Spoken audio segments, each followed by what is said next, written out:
우리 하나님 말씀 요한계시록 2장 1절에서 7절 말씀을 함께 봉독을 했습니다. 우리 이 말씀 가지고 칭찬, 책망, 회복이라고 하는 제목으로 우리 하나님 말씀 증거하겠습니다. 에베소 교회가 어떠한 교회였는지, 그리고 그 교회에서 무슨 일이 있었는지 알 수 있는 방법이 많이 있지는 않습니다. 성경의 세 군데 정도에서 에베소 교회에 대한 정보를 알 수가 있죠. 우선 우리가 에베소서를 통해서 에베소 교회에 대한 정보를 알 수 있고, 두 번째는 사도행전에 가면 19장과 20장에 가면 사도 바울이 그 제2차 선교 여행을 가가지고 에베소 교회에서 사역하던 얘기가 사도행전 19장, 20장에 나옵니다. 그리고 마지막으로 오늘 우리가 읽은 계시록의 말씀에서 우리 에베소 교회의 상황을 파악을 할 수가 있죠. 에베소 교회는 소아시아를 대표하는 7개의 교회였어요. 소아시아는 지금의 터키 지역을 가리키는데 그 중에서 가장 중요한 교회였을 거라고 생각을 합니다. 왜냐하면 소아시아 지역에서 에베소가 가장 큰 도시였고요.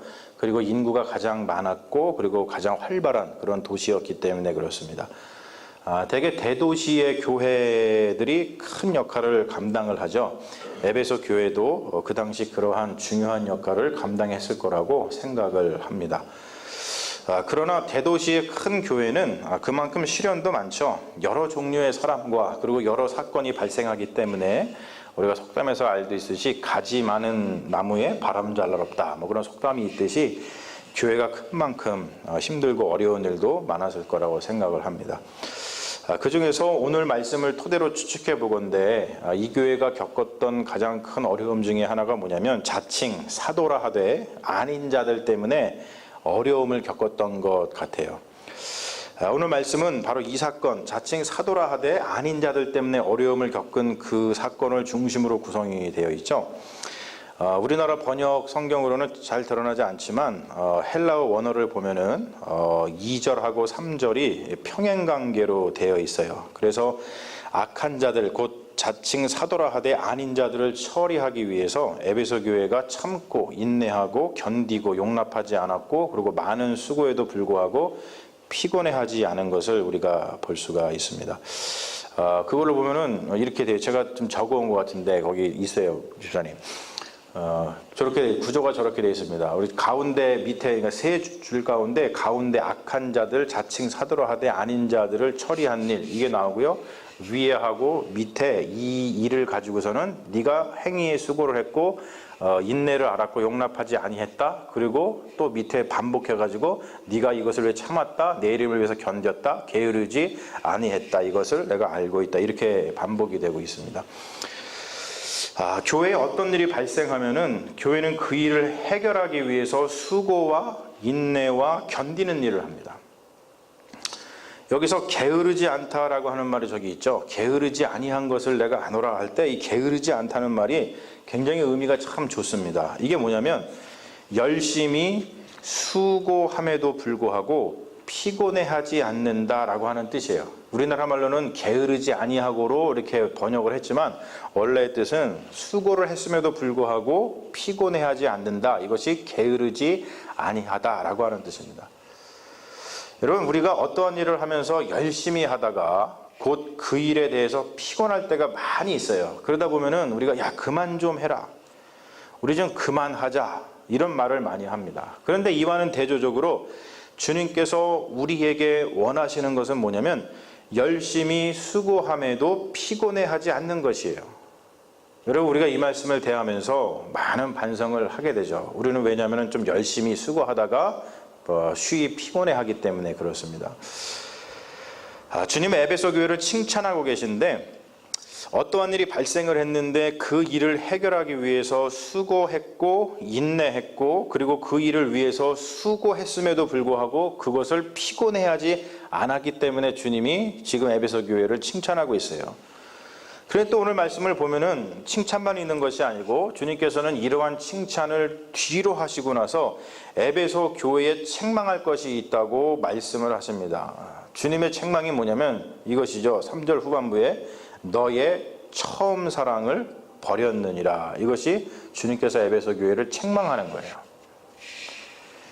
자, 여기서 처음 사랑, 네가 처음 사랑을 버렸다라고 하는 말의 의미가 무엇인지 좀 살펴볼 필요가 있는데, 대개 우리는 처음 사랑을 이야기할 때 주님에 대한 처음 사랑이라고 생각을 해요. 그래서 주님은 지금 에베소 교회를 책망하시면서 에베소 교회가 주님에 대한 처음 사랑, 즉 믿음이 약해졌다라는 것을 지적하고 계시다라고 생각할 수가 있습니다. 물론 이러한 해석도 그렇게 틀린 말은 아닙니다. 그런데 여기서 정확하게 처음 사랑은 뭔 말이냐면은 에베소 교회 성도들이 그리스도께 헌신할 때에 어떠한 내적인 신앙, 믿음의 문제라기보다는 에베소 교회 성도들이 서로가 서로를 향해서 원래 가졌던 그 그리스도의 사랑을 가리키는 것으로 보는 것이 더 타당합니다. 전체 문맥이 그렇습니다.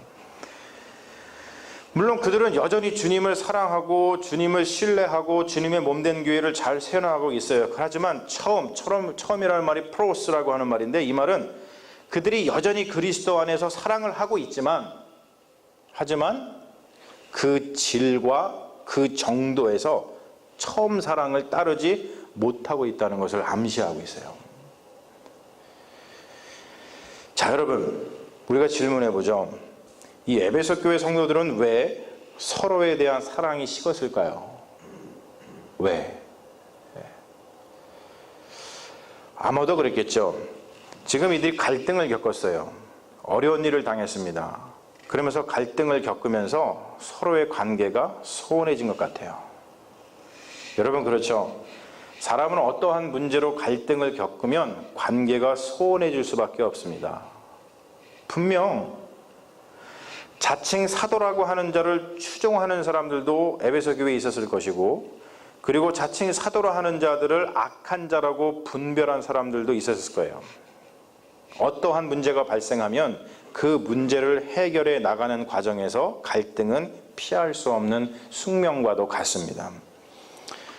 그런데 오늘 말씀을 보면은 바로 그것이 에베소 교회의 문제점이 되었다라고 하는 거예요. 칭찬받을 만한 교회이면은 틀림이 없었는데, 자칭 사도라고 하는 그 악한 자를 처리하는 과정에서 생긴 그 갈등 때문에 교회가 어려움에 처해졌다는 거예요. 여러분, 이러한 현상은 굉장히 좀 신비로운 것입니다. 그 말은 뭐냐면 교회의 문제는 완전히 예상하지 못하는 곳에서 터진다고 하는 것이죠. 여러분, 원래 에베소 교회의 문제가 뭐였어요? 자칭 사도라고 하는 그 악한 자가 문제였어요. 그런데 교회를 힘들게 한 것은 자칭 사도라고 하는 그 악한 자가 아니라 그 문제를 해결하면서 겪은 갈등으로 인한 관계의 소원에서 왔다는 거예요. 이게 굉장히 여러분 신비로운 겁니다. 이게 자칭 사도라 하는 악한 자를 처리하는 문제는 굉장히 힘든 문제죠. 에베소 교회는 그 문제를 인내와 수고를 통해서 잘 해결했어요. 그런데 그들에게 그 문제를 해결하면서 더 어려운 문제가 발생했다는 것이죠. 뭐냐면 관계의 문제가 발생을 했어요. 사랑했던 마음이 식어버렸다는 거예요. 정말 이게 큰 문제죠, 여러분. 이러한 문제는 우리가 여전히 우리의 현실 이 신앙생활 속에서 겪고 있는 굉장히 실제적인 문제라고 생각을 합니다. 여러분, 그렇다면은 이러한 문제가 만약에 교회에 발생을 하게 된다면 어떻게 해결할 수 있을까요? 오늘 말씀이 우리에게 아주 지혜를 주고 있습니다. 5절을 보십시오. 5절에 뭐라고 써 있냐면, 그러므로 어디서 떨어졌는지 생각하고 회개하여 처음 행위를 가지라, 이렇게 말씀을 하십니다. 자, 에베소 교회가 당면한 관계의 문제, 처음 사랑을 좀 식어버린 그 어려운 문제를 해결하기 위한 세 단계가 소개되고 있는데, 첫 번째가 뭐냐면 어디서 떨어졌는지 생각하는 거예요. 어디서 떨어졌는지. 이 말은 뭐냐면 자기 자신을 돌아보는 것입니다. 대개 문제가 발생하면은 우리는 상대방을 비난하는 데에 열을 올리는데 자기 자신을 돌아보는 데는 시간을 잘 보내지 못합니다. 관계의 문제가 발생을 하면은 가장 먼저 해야 되는 것은 사실 상대방에 대한 비난이라기보다는 자기 자신을 돌아보는 거예요. 내가 무엇을 잘못했지, 그리고 무엇이 이 상대방과의 관계를 소원하게 했지, 그런 것들을 좀 살펴볼 필요가 있다는 것이죠. 그리고 두 번째, 회개하는 거예요. 어떠한 일 또는 문제를 해결하는 데 있어가지고 사람들은 흔히 수고와 인내를 잘해요. 문제가 발생하면 그거를 해결하기 위해서 굉장히 수고하고 막 인내하고 그렇습니다. 그런데 오히려 회개하는 일은 잘 못한다는 거예요. 이것이 이런 뜻이죠. 자칭 사도라고 하는 악한 자를 비난하고 그들 막아내고 이 교회를 지키기 위해서는 수고와 인내를 아끼지 않을 수 있지만 자기 자신의 악한 모습을 회개하는 일에 사람들은 매우 인색합니다. 그리고 세 번째가 있어요. 세 번째 뭐냐면 처음 행위를 가지는 것입니다. 사실 이게 가장 힘들죠. 이것은 예수님이 말씀하신 오른뺨을 치거든 왼뺨을 돌려라. 소송을 걸어가지고 네 속옷을 가지려 하거든 네 겉옷까지 내어주어라. 그리고 오리를 가자고 하면 십리를 가주어라. 이러한 말씀의 실천이라고 생각을 합니다. 우리는 자기 자신을 돌아보고 그리고 회개까지는 할 수 있지만 이 마지막 단계는 때려 죽여도 못한다고 하는 경우가 많이 있어요. 제가 잘못하는 건 압니다. 그리고 제가 주님 회개하겠습니다. 그런데 저놈 절대로 내가 사랑할 수 없어요. 이런다는 거죠. 그런데 여러분, 주님은 지금 에베소 교회에게 이 어려운 일을 명령하고 계십니다. 다른 이에 대하여 비난하고 책망하는 일에 대비해서 자기 자신을 돌보는 일, 회개하는 일, 그리고 처음 사랑한 것처럼 다시 사랑하는 일은 정말로 매우 어려운 일입니다. 그런데 지금 주님께서는 이 어려운 일을 에베소 교회에 명령하고 계신다는 거예요. 그러면서 주님께서 이런 말씀을 하시죠. 5절 후반부입니다. 뭐냐면 만일 그리하지 아니하고 회개하지 아니하면 내가 내게 가서 네 촛대를 그 자리에서 옮기리라 라고 말씀하셔요. 이 말은 뭐냐면 관계의 회복이 안 되면 지금 내가 이렇게 명령을 했는데 이것을 듣지 않으면 교회를 없애버리겠다고 하는 말씀이에요. 여러분, 굉장히 긴장해야 되는 요소죠. 우리가 긴장을 해야 됩니다. 사실 우리가 오늘 읽은 말씀 가운데 가장 귀담아 들어야 하는 말씀이 이 말씀이에요. 이 말씀. 만일 그리하지 아니하고 회개하지 아니하면 내가 너한테 가가지고 그 촛대를 그 자리에서 옮기리라. 내가 교회를 없애버릴 거야. 이런 말씀을 하신다는 거예요. 여러분, 우리는 이 말씀에 대해서 긴장을 해야 됩니다. 그런데 대개 사람들은 이러한 말씀을 들으면 긴장을 하지 않아요. 그냥 이렇게 생각하죠. 주님께서 분명히 내가 교회를 없애버릴 거야 이렇게 말씀을 하시는데 그러거나 말거나. 여러분, 그래서 이 땅에서 자취를 감춘 교회가 한둘이 아닙니다. 우리는 교회가 없어지는 것을 별로 애통해하지 않는 시대를 살고 있어요. 이 교회가 없어지면 다른 교회 가면 되지, 그런 생각을 합니다. 그러나 우리는 교회 하나하나가 그리스도의 몸이라는 절실한 생각을 하지 않아요.